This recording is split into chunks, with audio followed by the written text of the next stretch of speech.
Assalamualaikum warahmatullahi wabarakatuh.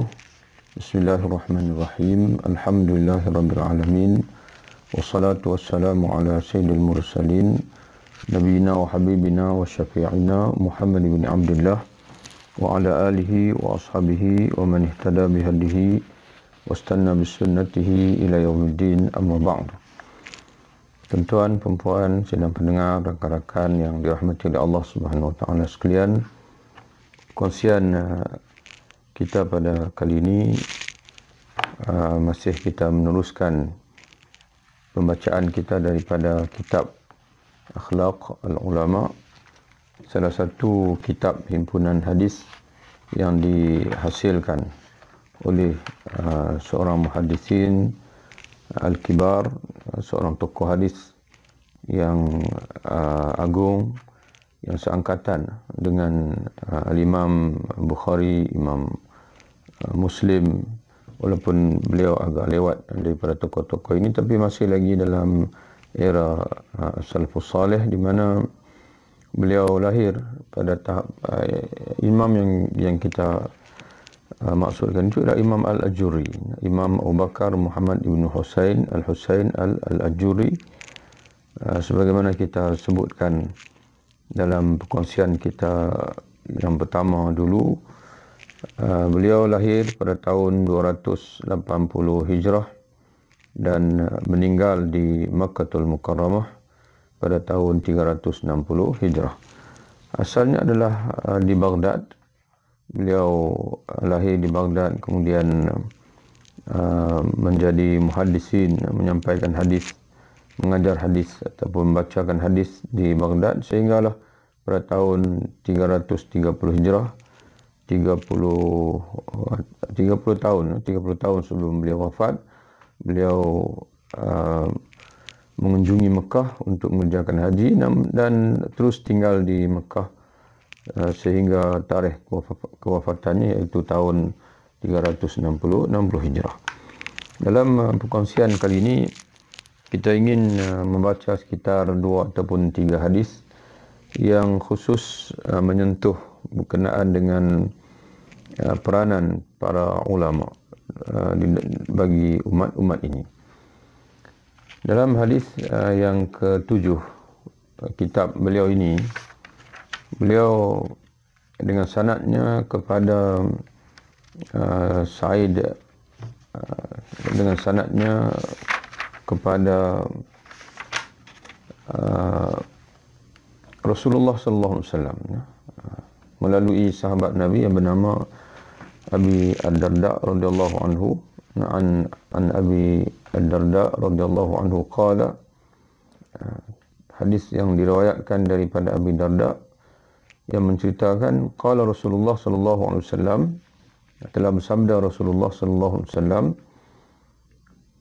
la fadlul alim 'ala al-'abid ka fadlil qamar lailatal badr 'ala sa'iril kawakib. Sesungguhnya keutamaan ataupun kelebihan seorang alim, seorang yang berilmu itu ke atas al-'abid, seorang ahli ibadah, seperti lebihnya bulan pada malam Lailatul Badr, pada malam bulan purnama, ke atas sairil kawakib, ke atas sekalian bintang-bintang yang lain, sekalian bintang-bintang. Jadi kita perhatikanlah pada malam Al-Badr, yakni bulan purnama, bulan begitu ketara kemunculannya, bulat penuh besar, begitu indah. Adapun bintang, bila-bila masa pun bintang ni hanya berkedip, matanya cahayanya adalah cahaya yang berupa kedipan. Jadi begitulah sebagaimana menonjolnya keindahan bulan itu berbanding dengan bintang, sebagaimana terangnya kelihatan jelasnya bulan itu berbanding dengan bintang, maka begitulah kelebihan ataupun lebihnya seorang alim, kata Nabi SAW, berbanding dengan hamba Allah yang juga saleh, iaitu al-abid, ahli ibadat.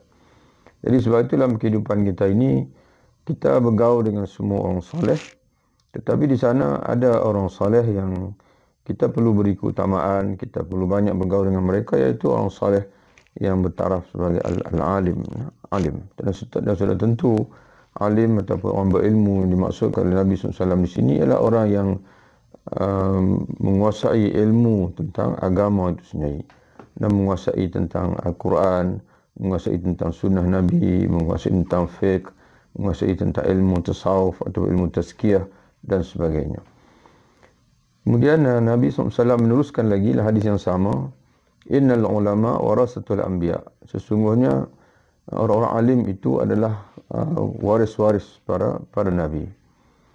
Innal anbiya lam yuwarithu dinaran wala dirhaman. Sesungguhnya para nabi tidak mewariskan kepada manusia, yang tidak meninggalkan kepada manusia dinaran, harta, sama ada berupa wang dinar, itu emas, wala dirhaman. Dan itu juga para nabi tidak mewariskan, tidak meninggalkan kepada manusia harta yang berupa dirham, iaitu wang perak.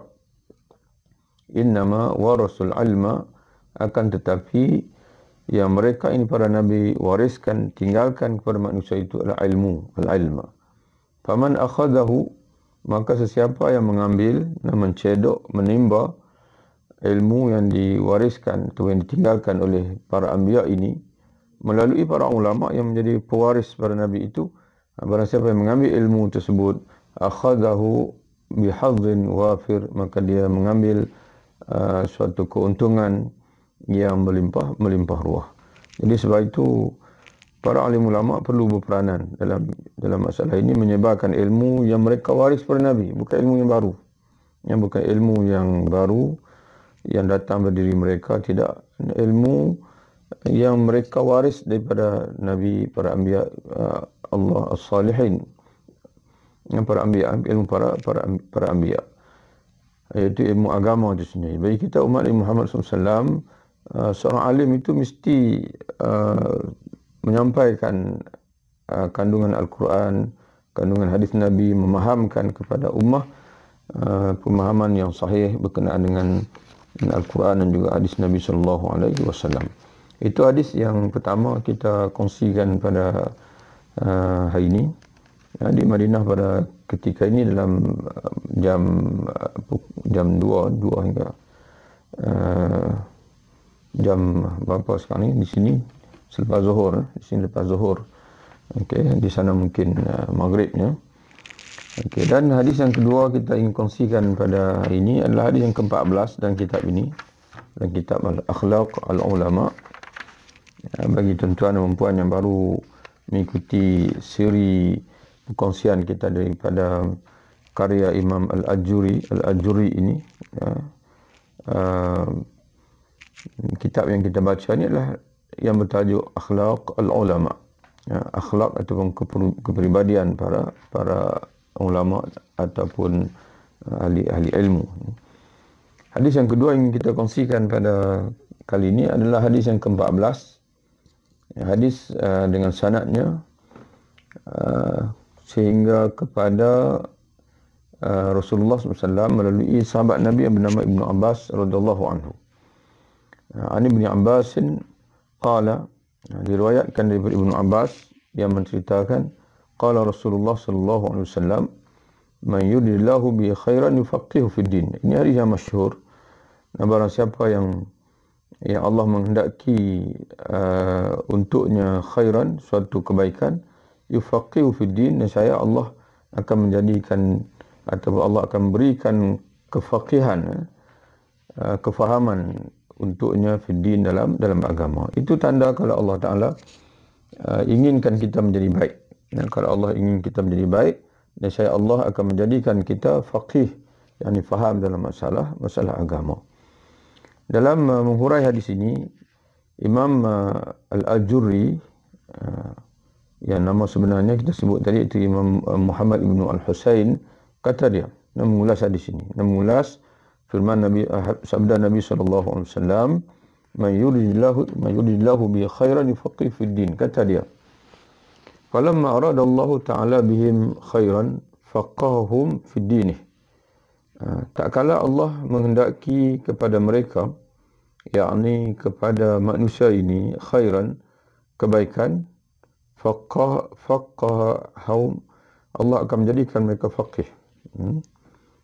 Faqaha hum. Allah akan menjadikan atau memfaqihkan mereka.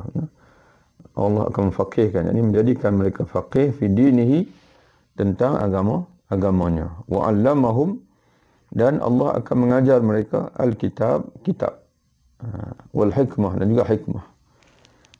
Wa yu'allimuhumul kitab wal hikmah. Nabi yang diutuskan oleh Allah mengajar manusia kitab, yakni Quran, wal hikmah, dan juga hikmah. Kata Imam Syafi'i rahimahullah, hikmah sunnah, as-sunnah.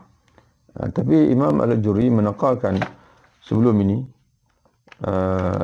dalam asar sebelum ini daripada Imam Mujahid, mentafsirkan al-hikmah itu merujuk kepada ilmu itu sendiri, dan juga merujuk kepada kefahaman yang tepat, yang berkait dengan ilmu agama itu sendiri. Jadi kata Imam Al-Ajuri, kalau Allah menghendaki kepada manusia ini ataupun pada satu individu itu kebaikan, yang pertama sekali Allah akan memberi kefahaman agama kepada dia, menjadikan dia faqih, dapat memahami agama dengan baik. Dan yang kedua, Allah akan mengajarkan dia kitab, yakni Al-Quran, dan juga hikmah. Kata Imam Syafi'i rahimahullah, hikmah adalah sunnah Nabi SAW. Dan kata Imam Mujahid, sebagaimana dinaqalkan oleh Imam Al-Ajuri dalam kitab ini, hikmah itu adalah ilmu al-fiqh, ilmu dan juga fiqh, kefahaman berkenaan dengan ilmu agama itu sendiri. Wasaru surujan lil ibad. Maka dengan peranan para ulama itu yang mewarisi kefaqihan, kefahaman agama dan juga ilmu agama itu, lalu mereka membimbing ummah, menyampaikan kepada ummah, saru surujan lil ibad, maka menjadilah mereka itu ibarat matahari, cahaya-cahaya matahari kepada hamba-hamba Allah yang lain. Wa manaran lil bilad, dan menjadilah mereka itu ibarat menara. Manaran ini iaitu rumah api yang menjadi kita sebut sebagai kapal-kapal yang ingin berlabuh. Pada satu ketika dahulu mereka akan menjadikan manar sebagai sebagai panduan untuk sampai di pelabuhan. Kita sebut sebagai rumah-rumah api lah. Rumah-rumah api yang menjadi panduan kepada kapal-kapal yang berada di lautan, sebagai tanda bahasanya mereka sudah tiba. Perbicaraan kita tadi yang terputus, mungkin kerana talian yang tidak elok, mungkin insya-Allah mudah-mudahan dimudahkan oleh Allah Subhanahu Wa Taala. Jadi hadis yang kedua tadi berkenaan dengan sabda Nabi sallallahu alaihi wasallam, "Man yuridillahu bi khairan yufaqihu fid din." Barang siapa yang Allah menghendaki untuknya kebaikan, saya Allah akan menjadikan ataupun Allah akan memberi kefahaman agama kepada dia. Dan kita telah pun membaca tadi ulasan daripada Al-Imam Al-Ajuri, penulis kitab kita ini, kitab Akhlaqul Ulama. Dia menyebutkan bahawa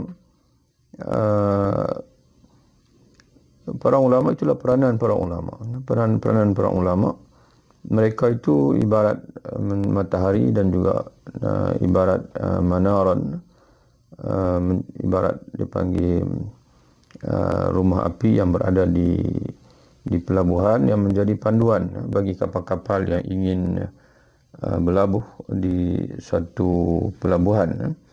Jadi begitu juga para ulama menjadi panduan kepada umat ini, dan menjadi ibarat matahari yang memberi cahaya menyeluruhi bumi. Dengan wujudnya cahaya matahari itu, makhluk-makhluk Allah di muka bumi ini dapat melihat dengan baik, dapat mengenali keperluan-keperluan, dapat keluar bekerja pada siang hari dan sebagainya. Itulah peranan para ulama memberi suluhan kepada hamba Allah, kepada sekalian hamba-hamba Allah yang ingin merentasi jalan menuju kepada Allah Subhanahu Wa Taala. Dan pada masa yang sama, mereka, kewujudan para ulama itu menjadi panduan kepada sekalian makhluk, bahwasanya itulah agama yang benar yang dikehendaki oleh Allah SWT, dan itulah hukum hakam yang benar, yang menepati wahyu Allah Subhanahu wa taala. Sekaligus ini memberi suatu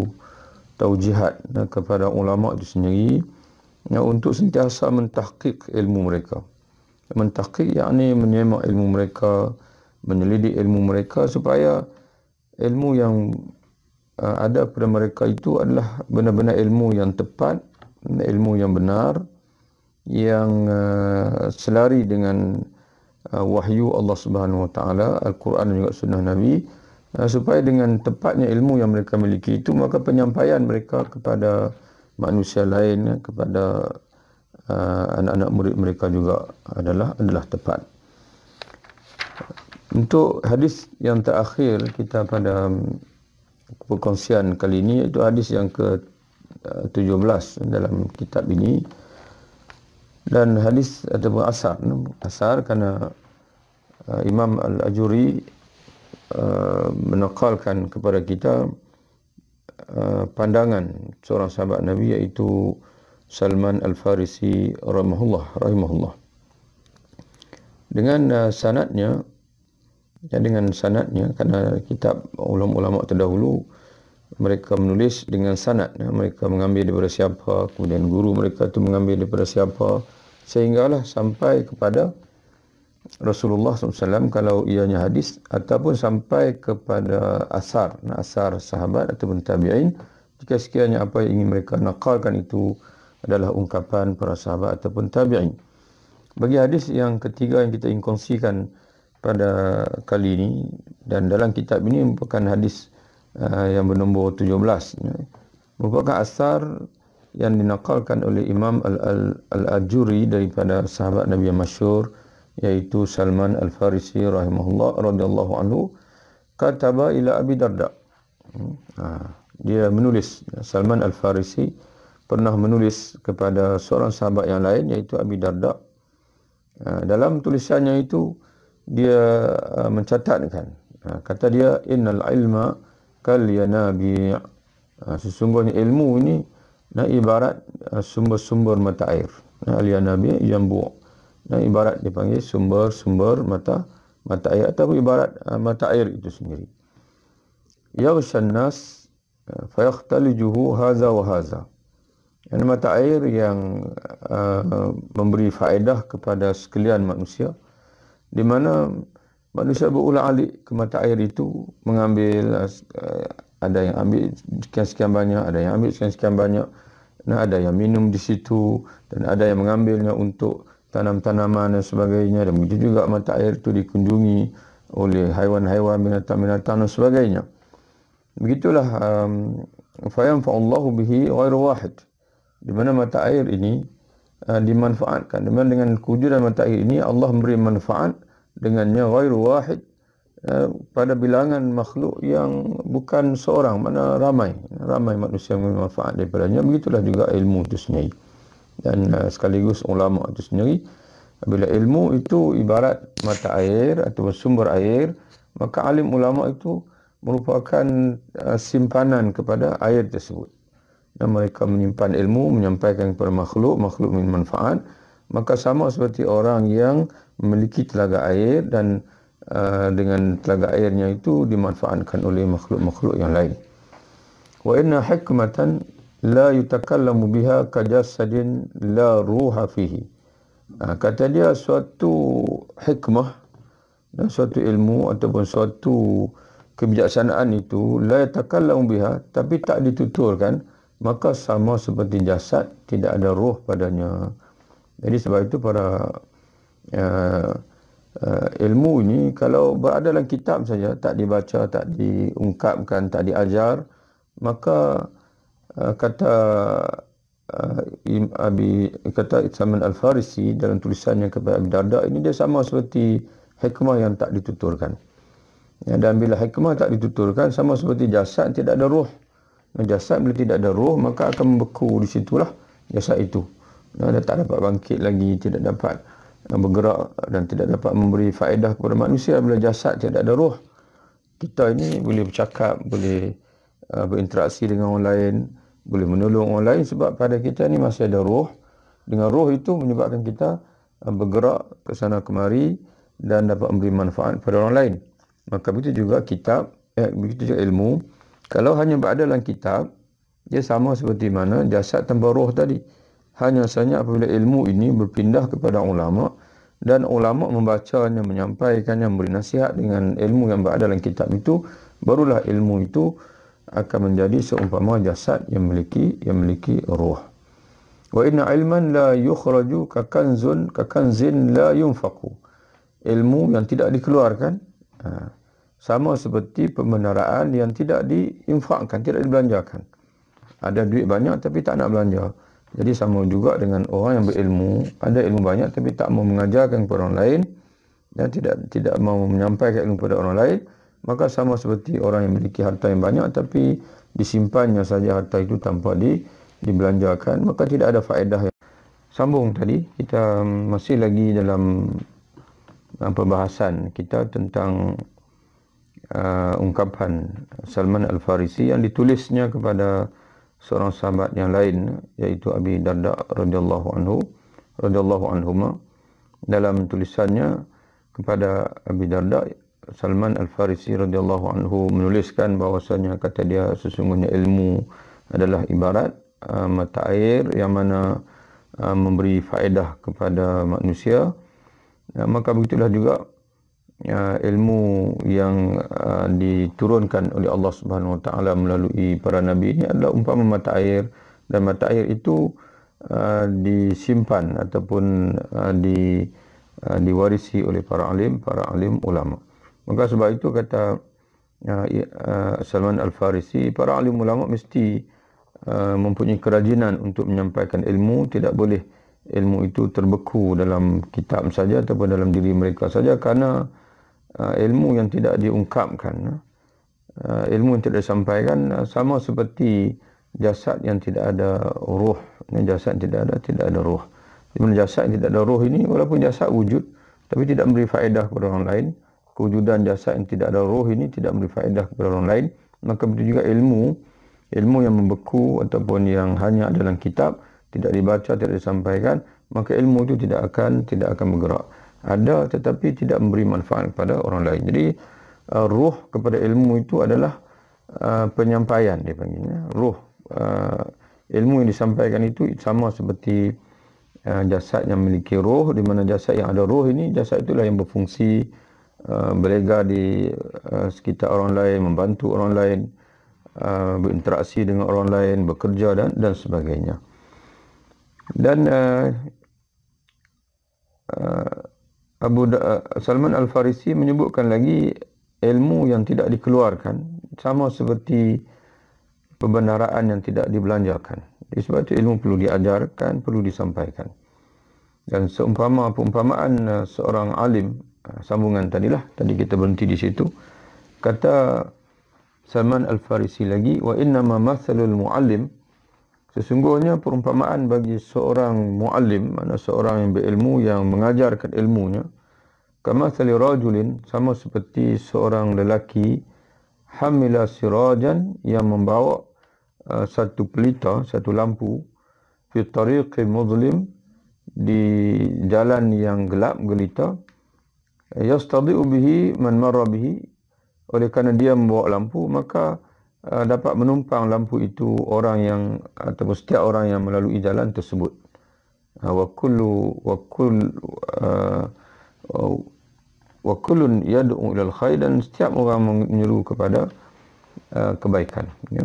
Jadi begitulah perumpamaan bagi seorang muallim, seorang yang mengajarkan ilmu kepada orang lain. Kata Salman Al-Farisi radhiyallahu anhu, dia sama seperti seorang lelaki yang membawa pelita ke jalan yang gelap gulita, di mana dengan pelita yang dia bawa itu, semua orang yang lalu lalang di situ dapat menumpang cahaya atau pelita yang dibawanya. Ya, dan setiap orang yad'u ilal khair, dengan cahaya dia, dengan pelita itu, setiap orang dapat berjalan menuju kepada kebaikan. Maka itu juga seorang ulama yang sentiasa, yang aktif mengajar ilmu, menyampaikan Al-Quran dan juga hadis Nabi SAW, ilmu fiqh, ilmu tasawuf, ilmu akidah dan sebagainya. maka mereka itu ibarat orang-orang yang bawa pelita untuk menjadi suluhan kepada manusia-manusia yang lain.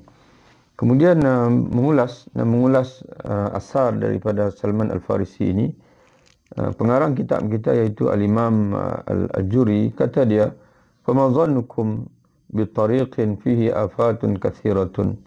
Kalau begitulah peranan seorang muallim, ibarat matahari, ibarat pelita yang memberi cahaya kepada manusia, sehingga dengan pelita yang dibawanya itu manusia dapat melihat jalan lurus, dapat melihat cahaya lorong mana yang hendak dilaluinya, ada apa di lorong itu, kalau ada bahaya-bahaya perlu dielak dan sebagainya.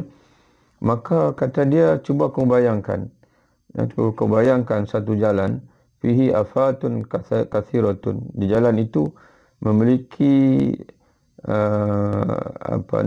afat kathirah. Di jalan tersebut satu jalan yang mempunyai duri, mempunyai bahaya-bahaya yang banyak. Wa yahtajun nas ila sulukihi fi lailatin zulma.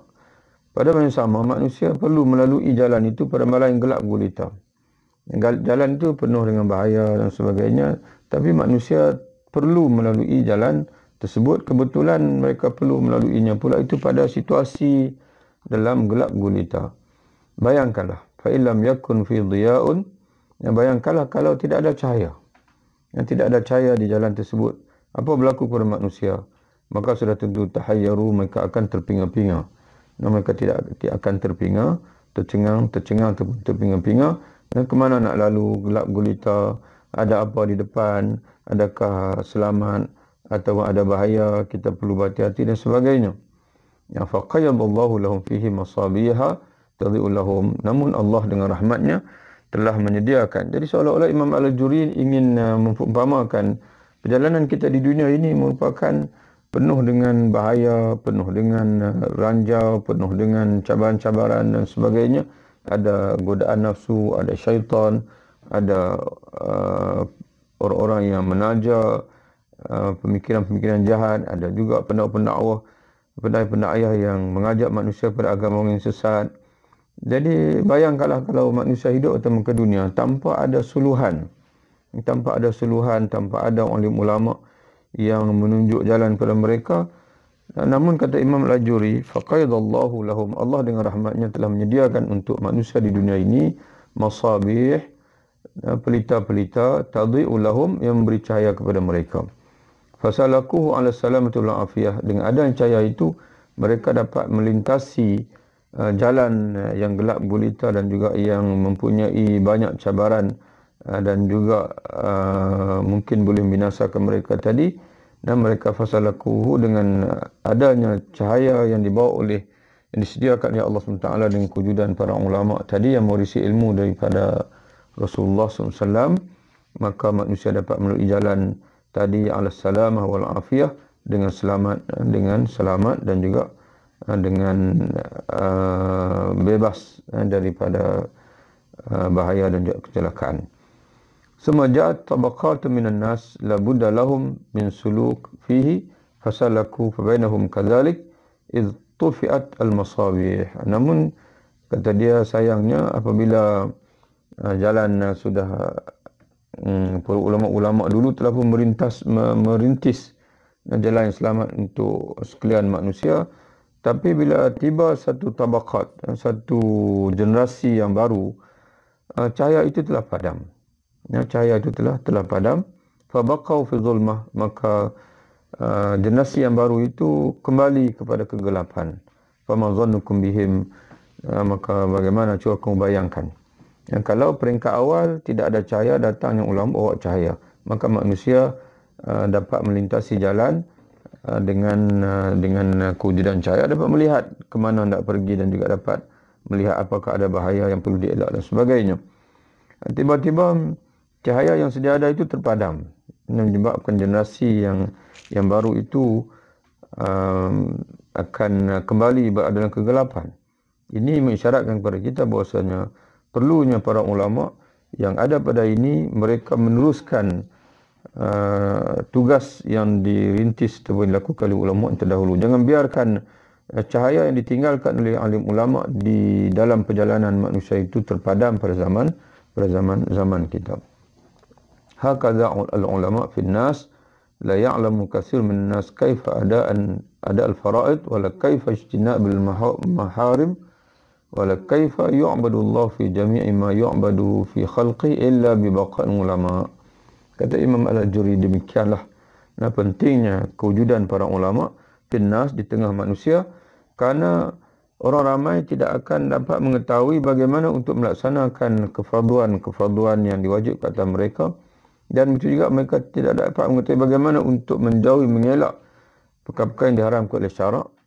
Wala kaifa yu'badullah, dan mereka juga tidak dapat mengetahui bagaimana untuk menyembah Allah dengan cara yang sebenar-benarnya, illa bibaqal ulama. Mereka tidak akan dapat mengetahui semua itu melainkan dengan kekalnya para alim ulama bersama dengan mereka. Fa idza matal ulama tahayyara an-nas, apabila para ulama mati meninggal, maka manusia akan menjadi terpinga-pinga. Wa durisal ilmu bimautihim, dengan matinya para ulama ataupun dengan lenyapnya para ulama, akan lenyaplah ilmu itu sendiri, akan keringlah sumber mata ilmu itu. Wa zahral jahlu, maka akan menyebabkan menjadi bertebaranlah, nyatalah kejahilan. Fa inna lillahi wa inna ilaihi raji'un. Maka kalau itulah yang berlaku, maka itu merupakan satu musibah yang besar yang menimpa manusia. Maka kita ucapkan inna lillahi wa inna ilaihi raji'un, musibatun ma'azamuha 'alal muslimin.